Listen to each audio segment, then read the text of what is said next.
세계 영토, 세계 경제 영토, 세계 3위. 한중 FTA를 사실상 타결했다는 정부의 성과입니다. 하지만 가서명도 안 된 상황일 뿐만 아니라 세부적인 내용은 공개하지 않고 있다는 비판이 제기되고 있습니다. 노지민 PD와 함께 구체적으로 알아보도록 하죠. 어서 오십시오. 안녕하십니까. 오늘 정부가 한중 FTA 타결 소식 전하면서 이랬어요. 사실상이다, 실질적 타결이다. 구체적으로 어떤 단계인 겁니까? 네, 정부가 발표한 대로 실질적 타결일 뿐 완전히 타결됐다고 보기에는 아직 이른 상황입니다. 아직 협정문도 작성이 되지 않은 상황이기 때문에 거쳐야 할 절차가 꽤 남아 있는데요. 화면을 보면서 설명드리겠습니다. 네, 지금 보시는 것이 앞으로 한중 FTA의 향후 추진 절차입니다. 현재 상황은 협상 타결 및 가서명 절차라고 볼 수 있는데요. 앞으로 협정문을 영문으로 작성하고 법률적으로 검토를 해야 하고요. 나중에 가서명을 한 뒤에 또 이 영문본 협정문을 산자부 홈페이지에 공개해야 합니다. 그 후에는 자국 언어로 번역한 뒤, 그러니까 중국의 경우에는 중국어, 한국의 경우에는 한국어로 번역한 것을 각국이 국민 의견을 수렴하는 과정을 거쳐서 협상 타결 및 가서명을 거친 다음에요. 협상을 정식 서명한 뒤에 국회의 비준을 거치고 그 후에야 발효될 수 있습니다. 네, 그러니까 아직 가서명도 안 됐다는 얘기예요. 예, 그렇습니다. 네, 협정문이 만들어진 것도 없고요. 예. 네. 그러니까 완전한 타결이 아닌데, 그럼 어떻게 봐야 되는 겁니까? 네, 산업통상자원부가 오늘 FTA 실질적 타결에 관한 보도자료를 발표했는데요. 이 내용을 먼저 보면서 설명을 드리도록 하겠습니다. 양호재배 품목이 많은 농축수산물 그리고 수혜업종인 통신서비스, 교역 품목이 적은 산림 분야 설명만 충실했습니다.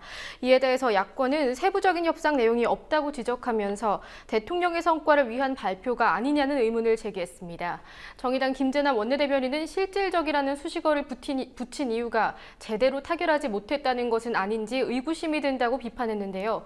법적 의미가 없는 합의 의사록에 서명하는 화면을 연출했다면서 악마는 디테일에 숨어 있다 이렇게 꼬집었습니다. 또 민주연합은 타결이라는 말이 무색할 만큼 갈 길이 먼 것 아닌지 의구심을 갖게 한다. 한중 FTA가 대통령의 외교 성과를 빛내기 위한 세리머니로 전락한 것이 아닌지 우려스럽다고 말했습니다. 네. 이번 발표가 다른 사례에 비춰봐서도 성급하다 이렇게 평가를 내릴 만한 겁니까? 최근 타결된 FTA 사례에 비해서 발표나 보도 시점이 상대적으로 빠른 편입니다. 예를 들어서 한호주 FTA는 가서명, 한 캐나다 FTA의 경우에는 정식 서명 절차 이후에 타결 선언이 있었습니다. 따라서 이번 발표를 두고 필요에 의한 발표가 아니냐는 추측이 제기되고 있습니다. 네. 자, 이 양호 제외 품목이 많다고 하지만 이 농어민들 우려가 크겠습니다. 어떤 부분들을 짚어볼 수 있을까요? 네, 우선 쌀이 제외됐다고는 하지만 자급률이 상대적으로 낮은 곡물류의 관세는 차차 철폐되거나 대폭 낮아질 전망입니다. 또한 국내 점유율이 이미 30%를 차지하고 있는 중국산 김치에 대해서도 관세가 낮아집니다. 최대 교역국인 중국과의 FTA인 만큼 우려가 큰 상황인데요. FTA 소식을 전해들은 농민들은 경남 창원과 전북 익산, 강원도 등 전국 각지에서 반대 농성을 벌였습니다. 또 시민단체로 구성된 TPP FTA 대응 범국민대책위원회는 오늘 서울 중구 프란치스코 회관에서 기자회견을 열고 농업과 중소기업 파탄을 초래하는 한중 FTA를 중단해야 한다고 촉구했습니다. 네. 구체적인 내용을 살펴볼 단계도 아닌 것 같아서 이 정도로 하고 넘어가도록 하겠습니다. 예. 자, 자영업자 대출이 매년 큰 폭으로 늘고 있다고 합니다. 어느 정도입니까? 네, 금융권에서 발표한 자료들을 분석한 결과 자영업자 대출은 매년 10조씩 증가한 것으로 나타났습니다. 증가세가 이어지면서 올해 10월엔 4년 만에 대출 규모가 최대치를 기록했습니다. 지금 보시는 화면은 국내 5개 은행의 2010년 이후 중소기업과 자영업자의 대출 잔액입니다. 중소기업 대출이 2010년 157조까지 상승했다가 등락을 반복하면서 140조 원대에 머물러 있는데요. 반면에 자영업자 대출은 계속해서 큰 폭으로 증가해왔습니다. 2010년에는 94조 원대였는데 매년 10조 원씩 늘더니 올해 처음으로 133조 원을 넘어섰습니다. 자영업자, 즉 개인 사업자 대출은 중소기업 대출에 포함되는데요. 또 이 중소기업 대출액 중에서 자영업자 대출이 차지하는 비중은 보시다시피 2012년에 60% 수준까지 올랐다가 현재는 90%대까지 치솟았다는 것이 금융권의 발표입니다. 그러니까 조금 전에 본 그 데이터에서 중소기업 대출 안에 예. 그 자영업자 대출이 포함되어 있다는 얘기예요? 예, 그렇습니다. 중소기업 대출 증가는 상대적으로 미미한 반면에 자영업자 대출은 큰 폭으로 오르면서 그 안에서 차지하는 비중이 상당히 커진 상황입니다. 네. 자, 이렇게 돈은 많이 꾸어가는데 뭐 사업이 잘 되면 그나마 다행이겠습니다만 실패할 확률이 더 높은 것이 사실 아닙니까? 네, 그렇습니다. 자영업자 10명 중 7명은 5년 안에 사업에 실패하고 있는 것으로 나타났습니다. 이것도 화면을 보면서 설명드리도록 하겠습니다. 네. 네, 지금 보시는 것은 창업 이후 기간에 따른 자영업자의 생존율 변화입니다. 보시는 것처럼 1년 후까지는 83.8%, 그래도 상대적으로 많은 자영업자들이 생존하는 것으로 나타났지만 3년 후에는 절반 수준인 40.5%까지 뚝 떨어지고 5년 뒤에는 29.6%, 그러니까 30%에도 미치지 못하는 생존율이 나타나는 것으로 밝혀졌습니다. 네, 이 자영업자 생존율이라는 이 제목에 조금 오해가 있을 수 있습니다. 그러니까 그 자영업이 예, 살아남느냐의 여부고요. 예. 그 업을 영위하는 분들의 생존과는 무관한 비율입니다. 네. 그러니까 5년이 지나면은 10명 중 3명 빼고는 다 문을 닫는다 이런 얘기군요. 예, 그렇습니다. 네. 자, 그리고요. 오늘 광복회관 점거 농성 사건이 있었습니다. 독립유공자와 유족들로 구성된 광복회관을 점거했다. 이건 무슨 일입니까? 네, 현 광복회관을 상업건물로 재건축하는 사안을 두고 광복회 박유철 회장과 회원들이 점거 농성까지 하게 됐습니다. 오늘 2시경 광복회 원로와 회원 30여 명은 박유철 회장과 집행부를 규탄하는 기자회견을 열고 회관 점거 농성에 돌입했습니다. 광복회 박유철 회장은 농성이 시작된 지 1시간 후에 나타나서 회원들과 약 2시간 정도의 비공개 회의를 가졌는데요.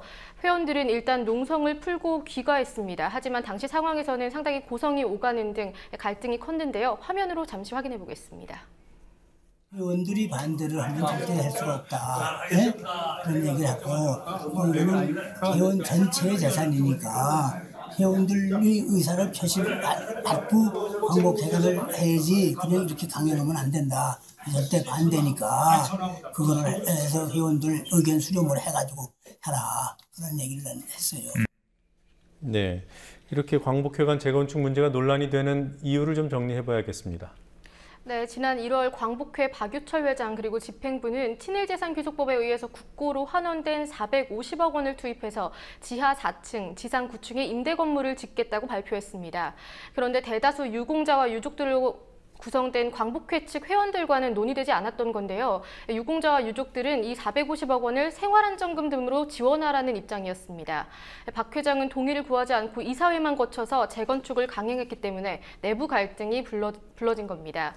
회원들의 반발이 거세지면서 박 회장은 임대 수입으로 독립유공자 유족들을 도울 것이라는 주장을 펼치고 있습니다. 네, 뉴스K에서 일전에 보도를 한 적이 있습니다. 한 번 더 짚어보죠. 재건축되는 광복회관. 이게 국가보훈처가 일부 소유권을 갖게 되는 그런 문제도 있더군요. 예, 그렇습니다. 지난 4월 보훈처는 광복회관 건물 신축은 기금으로 진행되기 때문에 법적 등기를 보훈처로 낼 수밖에 없다고 밝혔습니다. 이 때문에 광복회 회원들이 이 재건축에 더 반발하고 있는 상황입니다. 광복회 회원들은 광복회관이 광복회 단독 명의로 돼야 한다고 주장하면서 현 공동 등기로 재건축을 할 경우에는 임대 수익료 역시 광복회 운영비도 되지 않을 것이다 이렇게 비판하고 있습니다. 네. 자, 그리고 법원 판결 하나 보죠. 예. 기간제 노동자에 대한 2년이 지나서 하는 해고는 무효다. 이런 판결이 나왔습니다.